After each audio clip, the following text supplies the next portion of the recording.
So you may be wondering, what are these little cup things and why is he holding them? Why is he talking about them? Why is there a whole collection of them back there?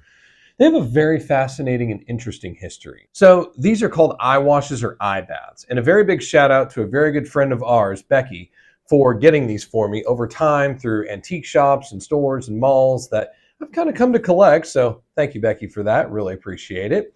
And so the way that these work is that you go back to history in the 16th century of England.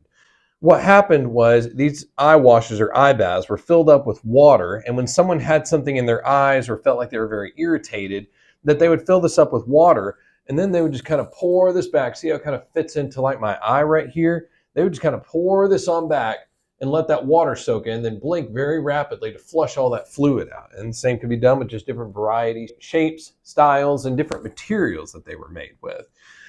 Now we use obviously over-the-counter artificial tears and different lubricants and different things to kind of get the stuff out of our eyes in that way. But back in the old days, some of these were blown with glass. Some of these are made out of porcelain. Some are made out of gold, tin, silver, whole different bunch of materials that really could retain the water, but also get that fluid out of your eyes. It's a very interesting history behind these because this is the best thing that most people could come up with.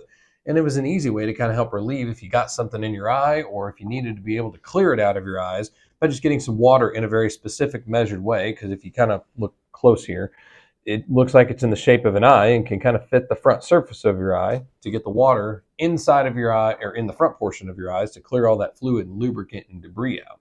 Now, mostly they're just collector's items and they look kind of cool. They're different colors, they sound differently, they look differently. Some are short, some are tall, some are fat, some are skinny, and it just kind of depends on which type and style that you come across in order to either collect or you could even technically still use, I suppose. Just make sure it's cleaned out really well. Just get some very good disinfectant to kind of clean the inside of that out if you're going to use it as a traditional eye wash. Now, you've probably seen in more hospital grade settings that eye washes look into it, pull the button or pull the cord or whatever it looks like, and then it just shoots water into your eyes in a very gentle, not super forceful, but gentle manner to get it all out.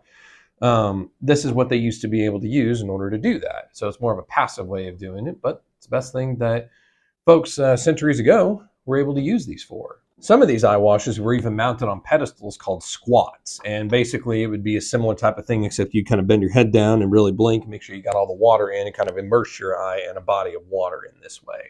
But that's what these eye washes are. I'm going to keep them back there because I think they look kind of nice and they look kind of cool and kind of a nice little eye reference. But we'll kind of be going over some weird stuff occasionally and talking about some historical components like these eye washes and be able to just kind of help give some teaching on what you may see at certain antique stores or certain things you may be looking for. Like, what on earth is that?